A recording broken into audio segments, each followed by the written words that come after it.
Welcome back to WNKY's SoKY New Year's Eve 2019 special. Matthew, the night is still young and we have a lot to get to. Absolutely. That's why we're going to send it over to WNKY Studios. Where WNKY 40 news anchor Max Winitz is there to take us on a trip down memory lane. That's right. So let's send it over to Emmett Avenue where we'll have the top stories of 2018. Max?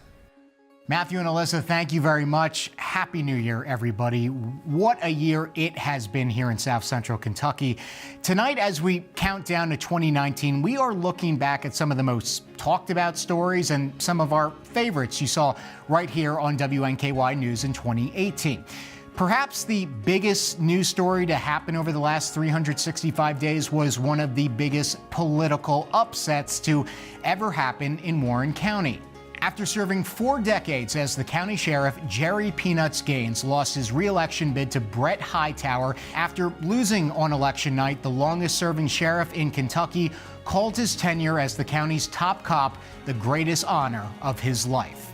Another political career came to an end in 2018 as well. In January, longtime Democratic State Representative Jody Richards of Bowling Green announced he would not seek a new term in Frankfort. On election night this year, Democrat Patty Minter was voted in as his successor. In March, Dr. Rene Boucher pleaded guilty to assaulting a member of Congress, Kentucky Senator Rand Paul. 3 months later, Boucher was sentenced to 30 days in jail, 1 year of supervised release, and community service. Senator Paul's legal team would later appeal the sentence, in addition to filing a civil lawsuit against Boucher.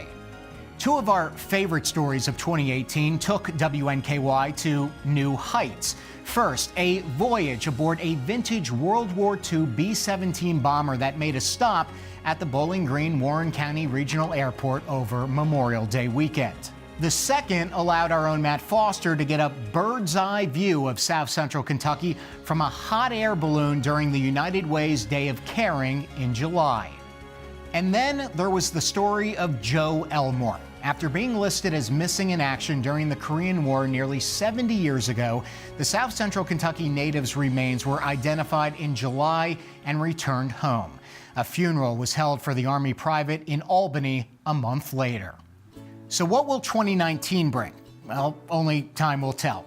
One thing's for sure, though, we will be here to cover it all for you because local matters. All right, I have to get to the New Year's Eve party, so let's send it back to La Gala, where meteorologist Cody Bailey is standing by. Cody?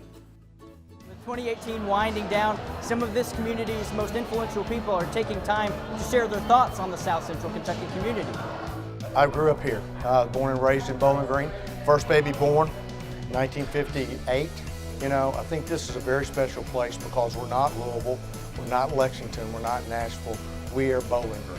To see artists over the last 20, 30 years becoming worldwide, names is very exciting. The way that our community gives back, I feel like that every nonprofit event makes you appreciate this community more, and South Central Kentucky just has a great way of showing love in our town. We're the 4th largest school board in the state, and we hope that we can keep up with all the progress and hope that every kid has an opportunity to learn and advance and become what they want to do in their adult life.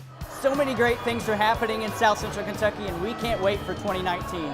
Stay tuned, we'll have more from La Gala after this short break.